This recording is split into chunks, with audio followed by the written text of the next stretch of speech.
Well, I never thought that I would record another video for this channel.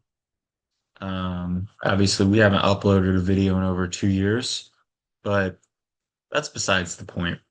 I knew that I wanted to come back specifically to talk about the recent news that all motorsports fans probably have heard and seen that one of our very own, Kyle Busch, has passed away from a severe illness that we don't even really know what it was.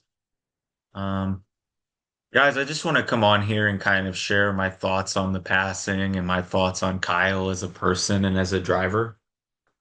Um, I can remember some of my earliest memories, finding out what NASCAR was, playing NASCAR kart racing and seeing the bright colored orange, or not orange, but yellow M&M's car. And even watching NASCAR back in the day, I can remember, watching the Xfinity races, seeing Kyle race in the Monster Energy car, and he would always win. And I remember thinking to myself for years, why even watch these races? Kyle Busch is just going to win it all the time. He already races on Sundays. Why does he have to do this to fans, to the lower series drivers, blah, blah, blah? Little did I know, I was actually witnessing greatness from him and from any sort of driver in NASCAR. And like I mentioned, I used to not like Kyle Busch. I used to dislike him because one, I'm a Joey Logano fan, and Logano and Busch have had a rivalry for years.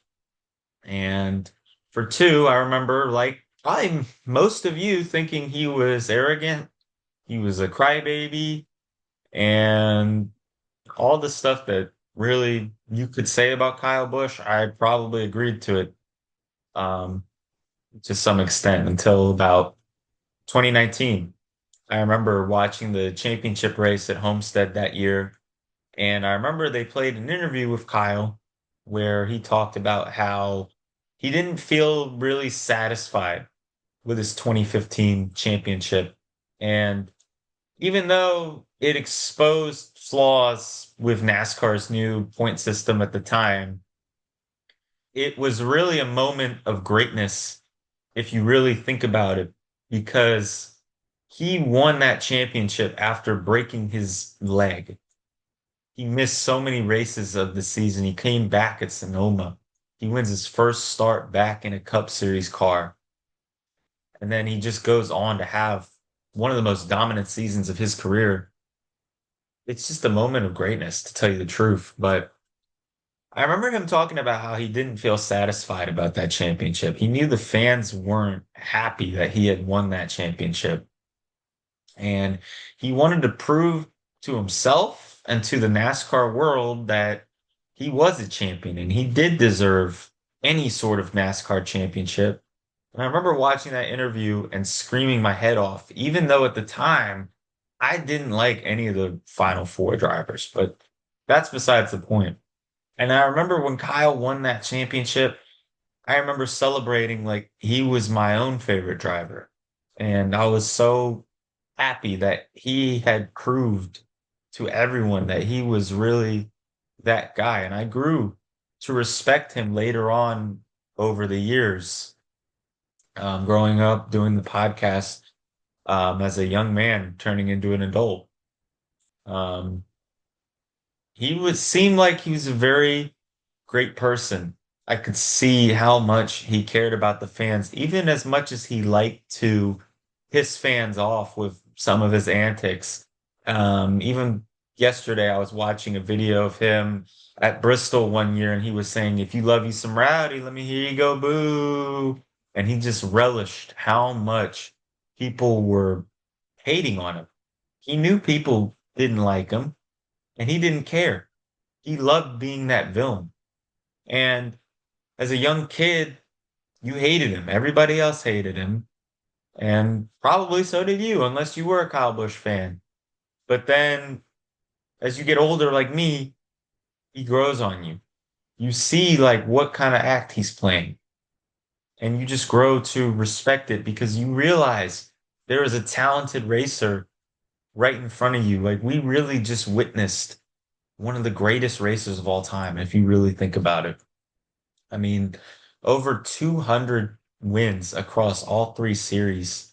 I don't think anybody can even do that nowadays. I can't probably think of one driver that could achieve that goal today. Um, he really was such a talented racer. And my heart is hurting for his family, his fans, his race team.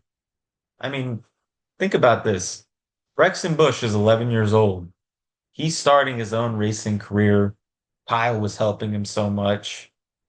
Now he has to grow up without a father. Their daughter, Lennox, I think she's only around 2 or 3. She has limited memories of her father.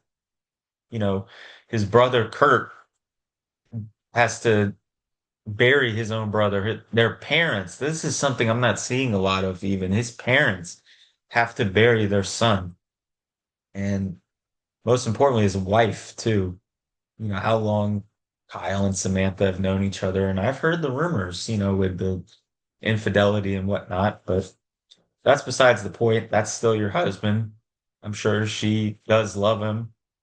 And it's all just so heartbreaking and so shocking. And I remember looking at my phone and I got a text message from an NBA group chat that knew that, I like NASCAR, and they told me Kyle Busch died.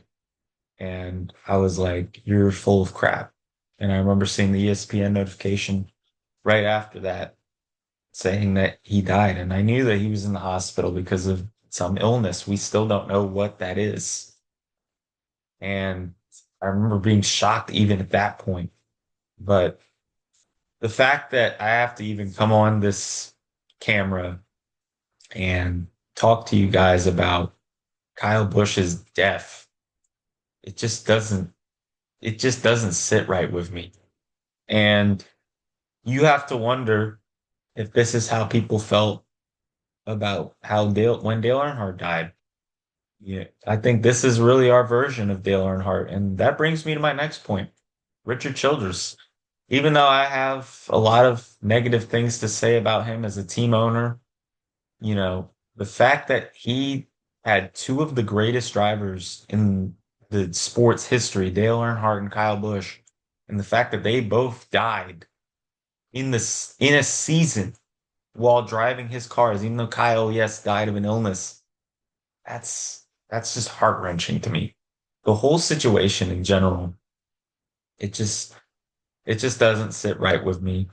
My heart goes out to Samantha, Brexton, Lennox, Kurt, Kyle's parents, Richard Childress, and the entire NASCAR community and Kyle's fans.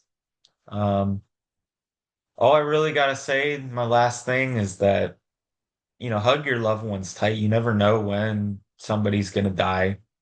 If you haven't talked to somebody in such a long time, or you have animosity towards somebody or whatever it may be, please go out, reach out to them. Go give any of your loved ones a hug because you never know when it's going to be the last time that you see somebody. And that's another thing that Kyle said. His last ever interview at Dover when he won a race, he said you have to cherish it because you don't know when your last time may be. And that's just so eerie. I'm gonna miss Kyle Busch personally, all his funny moments, all his antics, and most importantly, his talent as a race car driver. And may he rest in peace.